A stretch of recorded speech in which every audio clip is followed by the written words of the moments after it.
was in that hospital for 5 months and, you know, escaped death really narrowly.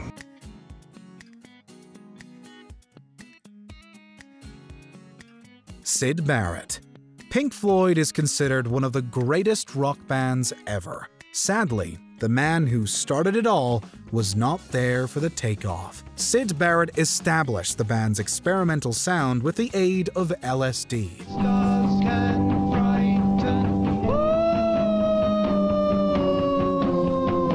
Such hallucinogens also compounded, if not induced, his schizophrenia. In 1968, as Barrett grew unstable and catatonic, Pink Floyd remorsefully kicked him out. His physical and mental health collapsed from there.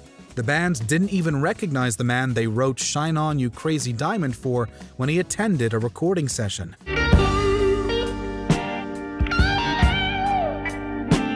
Music royalties may have ensured financial stability for Barrett from his retirement at age 28 to his death at age 60. But the very drugs he believed were helping his career abruptly destroyed it. Bam Margera. Pro skateboarder turned pro prankster Brandon Bam Margera has experienced some hilarious self-destruction with the Jackass crew. Oh, you all right, Bam? You all right? My God. Are you crying? I think he's hurt. His more painful antics have mostly been off-camera. Margera's infamous alcohol use disorder has long strained his personal life and threatened his health, even by Jackass standards. It wasn't until 2009 when he finally entered rehab. It's sad because when Bam was in rehab, I was able to have like a real talk with him, you know? And it's just a simple question. It's just how many times you want to go around the loop, feeling like, oh no, I got it, I can control it. He has since undergone treatment at least 7 times, escalating his substance use as his relationships imploded.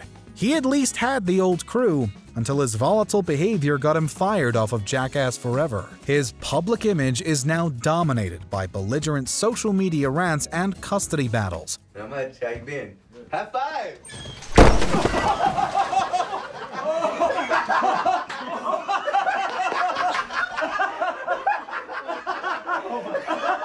No matter how many stunts Margera bounces back from, he still struggles to recover from his most dangerous ailment. I had to wake up every day with a handful of antidepressant pills that I would have to show Paramount Pictures that I took them and swallowed them. Matthew Perry. The world fell in love with Matthew Perry as Chandler Bing on Friends. Hey man, hey. But a jet skiing accident led to a painkiller use disorder, and by the early 2000s, he was excessively using substances. He even suffered a serious hand injury from playing video games. The substance use visibly fluctuated his weight and nearly killed him several times. It seems impossible that all those years ago when we were laughing, we never knew that the young star was fighting for his life. Despite his strict rule to never drink on the job, Perry has forgotten years of filming Friends and became reclusive following the end of the show. After spending millions in rehabs and medical treatment, Perry has been sober since 2021. Still, he knows there's a long way to go with his recovery. Because I was on Friends, more people will listen to me. So I've got to take advantage of that. I've got to help as many people as I can. Lindsay Lohan. A whole generation remembers Lindsay Lohan as one of the defining teen idols of the early 2000s. Cruel. I meant to say cool and then I started to say great. Right. Well, cruel. She's just as well known for her substance use disorder. Lohan had her first overdose at 18 and began fighting her alcohol use disorder when she was barely old enough to legally drink. You're ruining my life! After multiple arrests and 3 rehab stints just in 2007, her career imploded. She took multiple breaks from her declining work and public image, though the spotlight was never too far from her scandalous episodes. But after one 90-day stay at a treatment facility, Lohan announced that she was in recovery in 2013. My main objective is, to maintain my sobriety. Okay. And that's what... And have you been sober since we last met? Yeah. Hello. Let's celebrate that. She is now rebuilding her career and enjoying married life, a role model once again to those with similar afflictions. Charlie Sheen. Ever since his substance use disorder was confirmed at age 23, Charlie Sheen's personal life and public image have been fouled by his antics. Mr. Lynch, I swear to you, he's lying. We give you one of those rich man's accounts. You tell me that he's gonna DK you for a lousy quarter point? I don't think you're being fair, sir. His acting career, however, seemed unstoppable. Underneath his iconic bad boy image was a tragic struggle with alcohol and substance use, even after an overdose-induced stroke and ruined relationships. Man of means by no means, king of the road.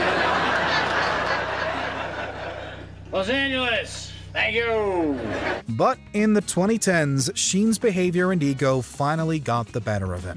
His bizarre outbursts cost him his high-paying role on 2.5 Men and reduced his career to mostly self-deprecating cameos. After that, he became serious about his recovery and has been sober since 2017.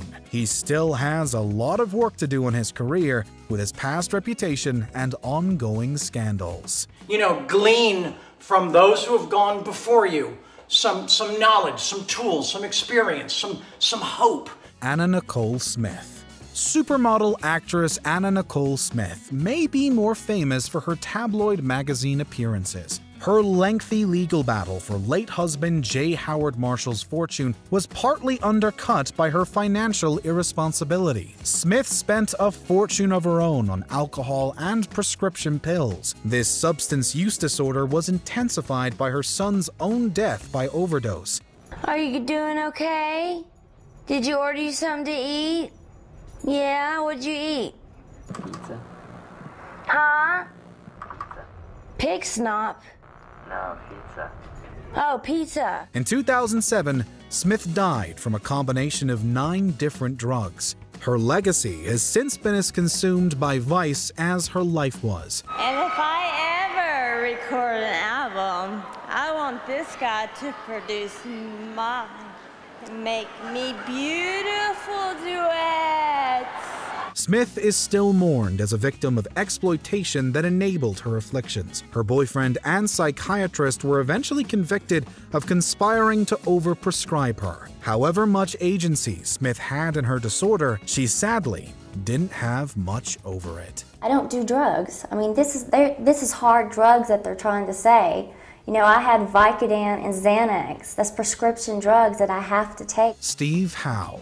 From 1980 to 82, Dodgers pitcher Steve Howe was one of the most decorated rookies in Major League Baseball. In '83, he checked into rehab for his alcohol and substance use disorder. Once you start becoming different and saying drugs aren't for me, and I'm going to live, and I'm going to be able to use my full potential, because drugs are going to strip all that from you. From there, he suffered multiple relapses and 7 suspensions before he was banned from baseball for life. Relief pitcher Steve Howe, who's out of baseball allegedly because he can't kick the cocaine habit. Though he successfully contested this ban, his fading skills led him to retiring from an independent team. Howe himself said that his life was ruled by his disorder. As openly as he pursued recovery, many now feel that the league should have done more to help than keep him from the game he loved. In 2006, at age 48, Howe died in a single-car accident with stimulants in his system. And I was afraid that I would hurt somebody if I used on the field. Amy Winehouse.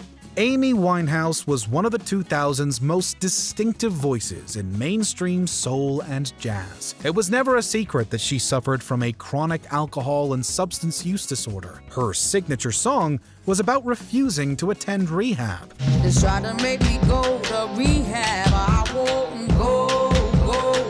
But by the end of the decade, everyone was shocked at Winehouse's emaciation and diminished lung capacity. Between her escalating hostility and inability to perform, many fans responded with resentment. Still, Winehouse just kept going, until alcohol poisoning delivered her to music's notorious 27 Club. Those intimately acquainted with Winehouse's mental health issues knew she was ashamed of her affliction and planned to eventually get clean. because I was depressed, I wasn't eating. Obviously, like, you lose your appetite, you know, when you like with stuff like that. So it wasn't like the amount I was drinking. It was more the speed. Like, it was just very irresponsible, you know. Whether anyone had the power to help, her fans could only see one of the most devastating self-destructions in modern music. It's not just my pride. It's just till these tears have dried. Elvis Presley, the king of rock and roll, popularized one of modern music's defining genres. Alas, he also helped popularize the rock and roll lifestyle. We can go on together with suspicious minds. Though Elvis Presley was a staunch opponent of narcotics, he developed a prescription use disorder following pain treatment in 1967. He was also uniquely obsessed with unhealthy food. In 10 years, one of the world's leading male sex symbols put on nearly 200 pounds. I have to play the piano, so it'll take just a second. I don't know all the chords, so if you hear me, get my fingers caught and put in. As his health plummeted, he became more aggressive, alienating everyone but his manipulative manager, Colonel Tom Parker. Presley's downward spiral ended in him dying of cardiac arrest at age 42 and 350 pounds. For all the theories surrounding Presley's death and possible survival, no one is debating that the king fell under overwhelming pressure and substance use disorder. Elvis Presley died today. He was 42. Whitney Houston.